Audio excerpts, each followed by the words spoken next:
We bring in Sanford Bernstein analyst and Bloomberg best Brad Hintz. Brad, good to see you as always. So this was an earnings report that many people were watching and waiting for. Certainly the CEO, he's gotten kudos by some for being so aggressive about their European debt exposure.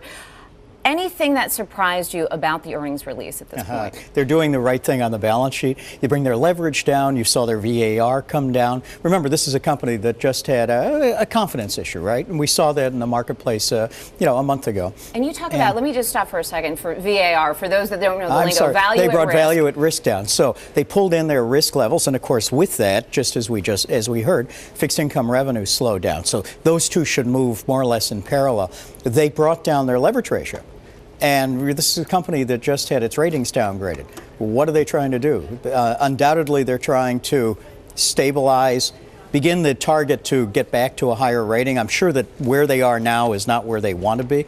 And what they're doing is trying to reassure not just the analysts, the equity analysts, but the counterparties, the creditors, the rating agencies themselves. And you can see that they're taking action to move that. Leverage ratios down, their capital levels up modestly. It's difficult to raise debt in an environment like we have now.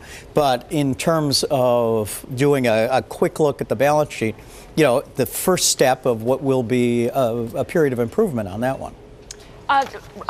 Brad, this is Scarlett here. I was just looking through the comments by Rich Handler, the CEO, and he says they decreased leverage to almost 10 times from almost 13 times and reduced the total balance sheet by almost a quarter.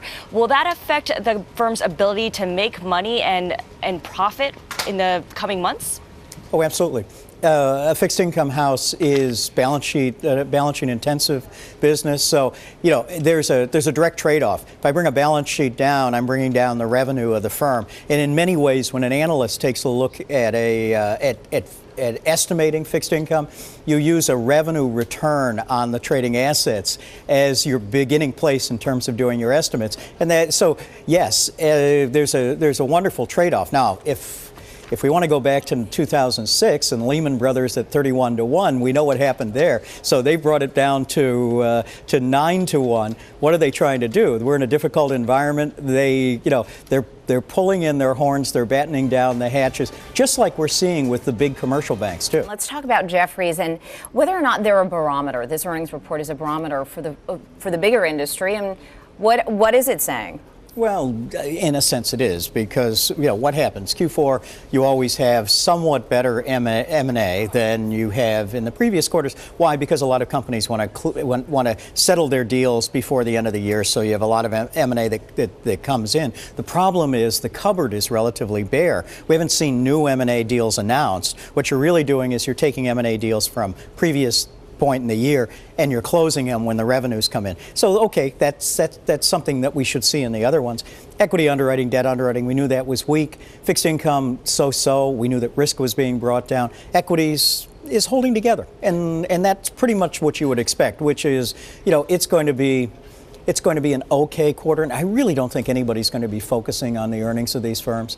They're all going to be focusing forward on their business models and where they're going. Brad, you don't sound particularly alarmed about exposure to Europe any longer. We do know they reduced their exposure to Europe. Is there anything coming out of the conference call, which starts at 9, that I think will be impactful for the other banks, or that they'll be listening to closely? Well, I'm not worried about Jefferies' exposure to Europe. I am worried about exposure to Europe of the large derivatives players, and Jefferies is not one of the large derivatives players.